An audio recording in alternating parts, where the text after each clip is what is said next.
Olá, vamos ver agora se vai funcionar.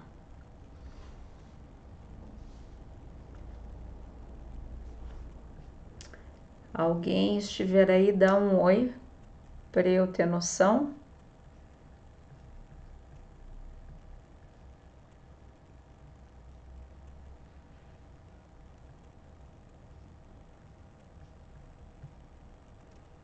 Olá, Thaís. Puxa vida, que bom. O Tiago voltou. Vou esperar mais um pouquinho. A Raimundinha também. A Andresa. Vamos ver se agora o negócio funciona. Bom, eu estava falando sobre a questão das cartas de Paulo, né? E aí nessa semana eu separei uma passagem pequena, mas que eu acho que tem muito a ver com isso aí. Vocês provavelmente estão cansados de vê-la, mas eu gosto dela e a gente vai falar só um pouquinho sobre isso, que está lá em 2 Crônicas 7,14. Eu gosto muito desse versículo, ele sempre falou muito no meu coração. E ele fala assim: se o meu povo, que se chama pelo meu nome, se humilhar, orar, me buscar e se converter dos seus maus caminhos, eu ouvirei dos céus, perdoarei os seus pecados e sararei a sua terra. Essa é uma passagem muito falada, muito preferida por muitos pastores. Eu não sou a única que gosto dessa passagem, mas eu acho que ela nos faz, né, em algum momento, parar e refletir sobre essas questões da palavra de Deus. E a primeira coisa que eu acho que nós temos que avaliar é sobre esse povo. Quem faz parte desse povo? Quem é esse povo, né? Apesar dessa passagem ter sido escrita no Velho Testamento, ela é uma passagem que se aplica a nós também por conta de Jesus. E eu separei lá esse versículo que está em Romanos 10:9, que diz o quê? Se com a sua boca você confessar Jesus como Senhor e em seu coração crer que Deus o ressuscitou dentre os mortos, você será salvo, né? E lá em Efésios 3:6 diz o quê? Que nós somos co-herdeiros. Co-herdeiros o quê? O mistério é que os gentios são co-herdeiros. Nós somos co-herdeiros, membros do mesmo corpo e coparticipantes da promessa em Cristo Jesus por meio do Evangelho. Isso quer dizer o quê? Isso nos assegura o quê? Que nós fazemos parte desse povo. Então, quando o Senhor diz, se o meu povo, então ele está se referindo a mim e a você. Se você já confessou com a sua boca de que Jesus é o Senhor da sua vida. Então, a minha primeira pergunta para você é, você já fez isso? Você já se conscientizou de que Jesus precisa ser o Senhor da sua vida, né? O Senhor do seu coração. Se você já fez essa oração, que está escrito em Romanos 10:9, você faz parte desse povo. Olá, Gugu e o Alexandre, o Alisson, sejam bem-vindos. Então, toda essa passagem, ela se aplica a mim e a você. Então, nós precisamos compreender que fazemos parte desse povo e, por fazer parte desse povo, nós precisamos entender que existem nesse versículo 4 aspectos de arrependimento, que tem muito a ver com o primeiro post que eu enviei, se não me engano, foi na segunda-feira para cada um de vocês. Dentro desses 4 aspectos, nós vamos ver o primeiro, que se chama humilhar. Se você se humilhar, humilhar, se submeter, é a mesma coisa dentro da raiz da palavra humilhar. Então nós precisamos reconhecer, nós precisamos ter uma atitude, agir, e nós precisamos abrir mão. Abrir mão o quê? Abrir mão do nosso orgulho, dos nossos achismos, das nossas justificativas, das nossas formas de talvez amenizar as situações que nos levaram aonde nós estamos, porque às vezes eu me pego até observando a quantidade de justificativas que nós somos capazes de levantar na nossa vida para justificar os nossos erros.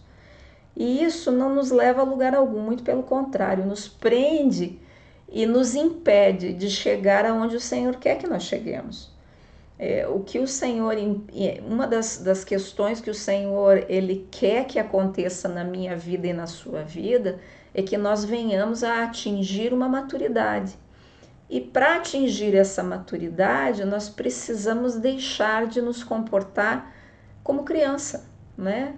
Tentando justificar o injustificável, tentando explicar coisas ou colocar a culpa em outras pessoas ou em outras situações para que a nossa, vamos dizer assim, a nossa cara fique um pouco mais limpa, mas não fica.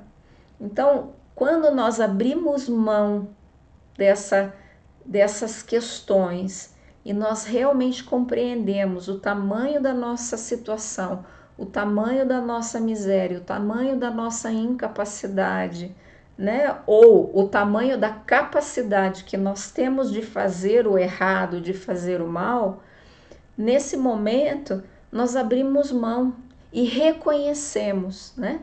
Abrimos mão daquele nosso ego e reconhecemos que quem é o Senhor é Deus, é Jesus na nossa vida.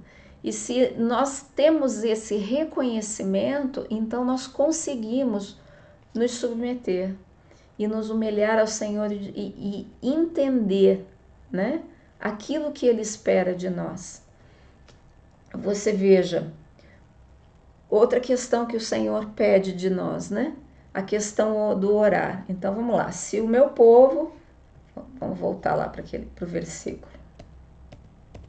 Se o meu povo, que se chama pelo meu nome, se humilhar, orar e me buscar. Então vamos lá. Orar. Orar seria o quê? Interceder, falar, declarar, pronunciar. De que forma? Com intimidade, com objetivo e tendo certeza nas promessas que o Senhor tem na sua palavra para nós. Então, a vida de oração, a questão da oração, ela é fundamental para o nosso crescimento, é fundamental para a nossa capacidade de se relacionar com o Senhor. Nós precisamos desse relacionamento. E um relacionamento sem diálogo não chega em lugar nenhum. Nem os nossos relacionamentos de pai para filho, de esposo com esposa, de mãe para filho, ou de amigo, de colega, qualquer tipo de relacionamento que nós pudermos aqui levantar exemplo, se não houver uma qualidade de diálogo, esse relacionamento ou ele é extremamente superficial e com certeza não chega em lugar nenhum. Nós precisamos entender então que nós temos que ter esse diálogo. E esse diálogo com o Senhor, ele acontece através das nossas orações. Talvez você fale, mas aí fica um monólogo, porque é só eu que falo. Não. Não é um monólogo, porque a partir do momento que você ora, que você tem as suas palavras entregues na presença do Senhor, o Espírito Santo dele vem e responde no seu coração. Muitas vezes as respostas para as suas perguntas ou a orientação do caminho que você deve fazer, ou de repente é algo que você precisa talvez pensar melhor. É engraçado, mas não tem como na oração você fazer um monólogo. Na sua oração é um diálogo onde você fala e o Senhor te responde. Talvez não da forma como você gostaria ou está esperando, né? Dele aparecer na sua frente com boca e sair te respondendo, mas muitas vezes o Senhor te responde claramente através da palavra, através às vezes da palavra de alguma outra pessoa, ou muitas vezes o Espírito Santo que vem e traz no teu coração a resposta para as perguntas que você tem feito. Então nós precisamos lembrar que a oração, ela é fundamental. E aí, o versículo fala sobre a questão do buscar, né? Do buscar, do procurar, do encontrar, né? O que é esse buscar? É uma ação determinada que busca o quê? Um relacionamento, uma intimidade. Então, nós precisamos entender que todo esse caminhar com o Senhor, ele se estabelece através das nossas ações. Então, para mim, fica muito... fica um pensamento muito infantil, às vezes a expectativa de certas pessoas, aonde eles simplesmente estão aguardando a manifestação de Deus, sentados, esperando. O Senhor não se manifesta dessa forma na nossa vida. Ele espera a ação, ele espera que nós tenhamos a capacidade de levantar e buscar e fazer e nos relacionar. A semana passada eu trouxe o exemplo de Adão e Eva, de que o Senhor ele ia ao jardim para se relacionar, né? Para ter o seu momento de diálogo com Adão e Eva. E na nossa vida a mesma coisa, ele tem esse momento de intimidade na medida da nossa busca, na medida que nós nos comportamos nessa situação de querer mais, de estar mais, de agradar mais, mas agradar mais não o nosso ego, mas agradar mais ao Senhor, desinteressadamente, né? Isso é algo que faz com que nós tenhamos uma reflexão maior. Aonde estão os nossos interesses? Por que nós buscamos ou queremos? Né? O que nós estamos tentando tirar da situação?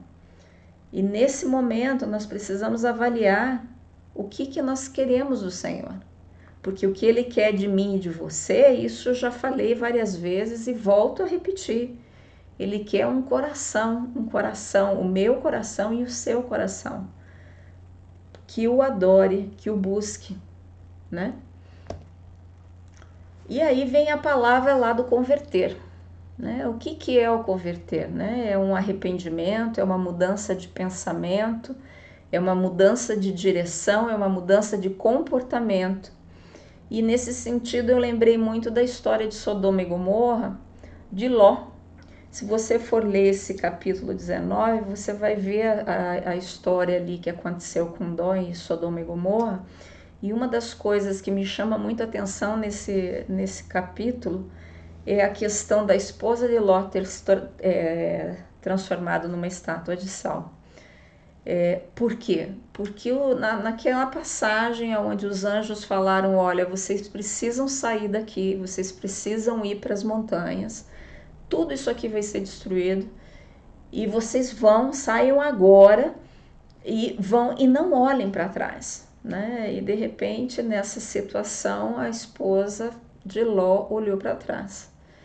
E quantas vezes na nossa caminhada com o Senhor, né? Ele nos diz, siga em frente, vá para frente, saia dessa terra, vá para aquela terra, não olhe para trás.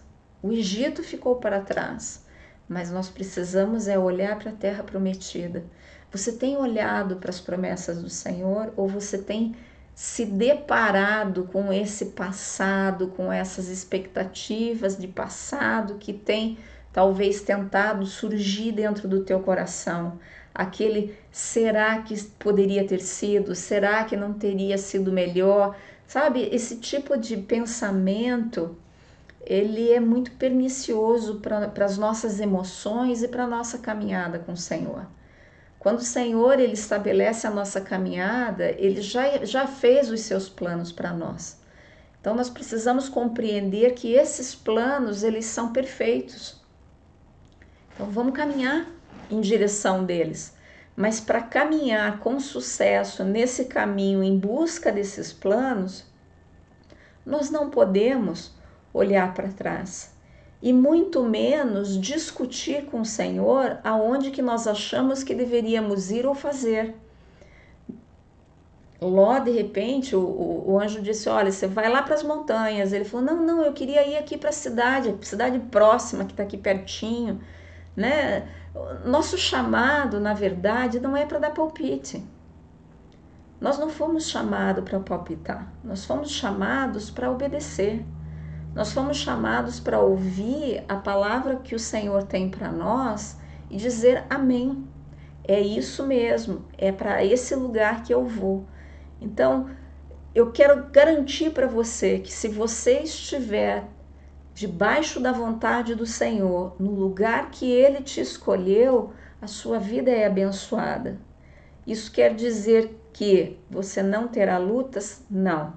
Lutas, elas acontecem, tribulações, elas surgem, mas sempre você passará por elas debaixo da bênção do Senhor. Porque quando você está na obediência, as coisas se estabelecem e transcorrem de uma maneira mais tranquila, sem o desespero, sem a tragédia, né? Sem a tribulação do terrível, é engraçado, as coisas elas podem surgir, as dificuldades elas podem surgir, mas o teu coração e a tua mente elas permanecem em paz, porque o que gera a paz dentro de você é Jesus, é o Espírito Santo. Então você transcorre por essas situações de uma maneira mais agradável, mesmo que a situação seja desagradável. Então nós precisamos entender o quê? Que não devemos simpatizar ou tentar torcer a realidade, tentar manipular as situações para que elas aconteçam da maneira do nosso achismo e do nosso gosto. Nem sempre a vontade que o Senhor tem para nós nos agrada, mas com certeza essa vontade ela é exatamente do tamanho da nossa necessidade. Então, sempre tenha em mente essa verdade, que o Senhor ele estabelece sobre a sua vida e sobre a minha vida a nossa necessidade. Ele supre essa necessidade da maneira como apraz a Ele, e não a mim e a você. Mas nós precisamos entender isso muito bem, para que quando essas situações ocorrerem, a gente não tente manipular a vontade do Senhor. Porque toda vez que você tentar manipular, você não vai ter sucesso. Ou você até consegue passar mais ou menos pela situação, mas eventualmente mais ali na frente problemas surgirão e com certeza o fracasso o espera. Então tenta compreender que seguir ao Senhor é ter uma vida de obediência a Ele. Se nós olharmos, né, e fizermos todas essas questões, né, de nos arrepender, de buscar, de nos humilhar e todos esses detalhes, a resposta de Deus para nós ela é certa. E o Senhor ele nos responde de uma maneira muito simples. A princípio ele nos ouve, ele percebe a nossa situação, ele reconhece, ele presta atenção em nós, na nossa vida. É como se nós acendêssemos um holofote em nós e o Senhor olhasse e dissesse assim, eu estou te ouvindo agora, pode falar, eu estou te vendo. Nós precisamos entender isso. E ele vem com o quê? Com o seu perdão. O que é esse perdoar? É ele nos poupar, ele parar de nos culpar, ele não levar a nossa ofensa em conta. Por quê? Porque se nós pedimos perdão, o sangue de Jesus nos cobre e sobre a nossa vida não existe mais o pecado. Então, ele nos perdoa de todo e qualquer pecado. E essa questão do sarar a terra, então, o que seria isso? Essa bênção, ela implica em várias questões. Ela implica na questão de nos tornar saudáveis, de consertar, de reconstruir, de reparar, de tornar inteiro. Você veja que não é simplesmente uma única bênção que nos alcança, mas são várias bênçãos. Eu gosto muito do Deuteronômio 28, onde o Senhor nos fala das bênçãos, né? Que se nós o buscarmos de todo o nosso coração e obedecermos e tudo, todas aquelas bênçãos, elas se aplicam à nossa vida. Aquilo ali, às vezes eu paro para ler e eu fico pensando em quantas maravilhas estão ali ao nosso alcance. Basta um coração, basta um abrir mão, basta um buscar, um relacionar, basta um admitir, né? Basta um se derramar na presença do Senhor. Porque eu acho que esse versículo do Crônicas, ele nada mais é do que um derramar. É um reconhecimento da nossa situação e do se derramar na presença do Senhor. Se derramar na compreensão do tamanho da nossa incapacidade. E buscar aquele que é tão capaz, que é capaz de trazer à existência aquilo que nem existe. Então, vamos buscar ao Senhor, vamos clamar a Ele, nos derramar diante dEle, para que Ele possa nos curar, para que Ele possa sarar a nossa terra, para que Ele possa derramar as suas bênçãos sobre nós, né? Eu dei o exemplo sobre a questão e o Silas também já deu várias vezes esse exemplo em várias mensagens, da questão do aeroporto que tem teto ou não tem teto, né? E isso é real na nossa vida. Se nós estamos afastados do Senhor, não tem como as bênçãos nos alcançar. Elas ficam voando por aí como se fosse uma nave voando perto de um aeroporto que não tem teto para pousar. E nós precisamos fazer o quê? Limpar esses ares para que o Senhor possa derramar as suas bênçãos, porque as nossas bênçãos são inúmeras. Tenha um tempinho de ler na sua Bíblia esse Deuteronômio 28. Cada um daqueles itens está ao seu alcance e ao meu alcance. Mas existe uma condição no início do versículo, como aqui também existe uma condição no início do versículo. Olhe lá, vamos voltar lá. Qual que é a condição? Se o meu povo. Você está disposto? Você está disposto a entrar nas bênçãos do Senhor? Você está disposto a receber as maravilhas que Deus tem? Maravilhas individuais para a tua vida, para a tua família, para o teu ministério, para a tua igreja. Você está disposto a receber isso? Se você realmente tem esse desejo dentro do seu coração, o que está te impedindo de buscar, de se humilhar, de orar, de reconhecer, de se converter? Vamos tomar uma atitude, vamos virar o jogo dessa história, né? Virar a página da nossa vida. Porque às vezes eu encontro filhos de Deus que vêm e falam para mim, olha, eu sigo ao Senhor, mas eu não vejo tanto, assim, eu vejo Deus abençoar tantas pessoas e na minha vida, às vezes não vejo tanta coisa. Né? Já ouvi tantas reclamações, já ouvi muitas murmurações, mas eu posso te garantir que o problema não está com Deus. O problema, ele normalmente ele está onde? No meu coração e no seu coração. Nas minhas atitudes e nas suas atitudes. Nós precisamos entender que grande parte daquilo que nos impede de alcançar as bênçãos do Senhor somos nós mesmos. Obviamente que existem espíritos malignos, né? Existem todas essas questões espirituais que também interferem, mas a grande parte dessa história, ela depende de mim e de você. Se o meu povo, se a Ângela, se a Niceia, se a Vera, se a Suzy, se o Jussier, se a Doraci, se a Thaís, se o Alexandre, né? Se o Tiago, se a Andressa se humilhar, orar, buscar, se converter, o Senhor vai te ouvir.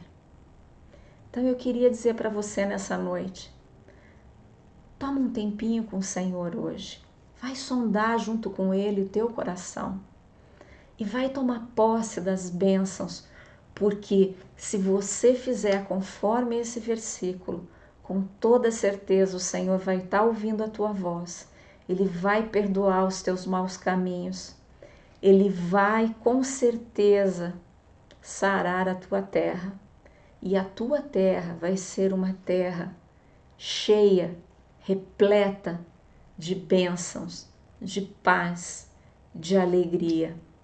Que Deus te abençoe. Olá, o Silas entrou hoje lá, ó. Oi pra você. Que Deus te abençoe. Que a glória do Senhor possa brilhar sobre você e que o Espírito Santo venha trazer discernimento e sabedoria para que você tome atitudes no seu dia a dia para obedecer a palavra do Senhor. Um grande beijo. Até quarta que vem.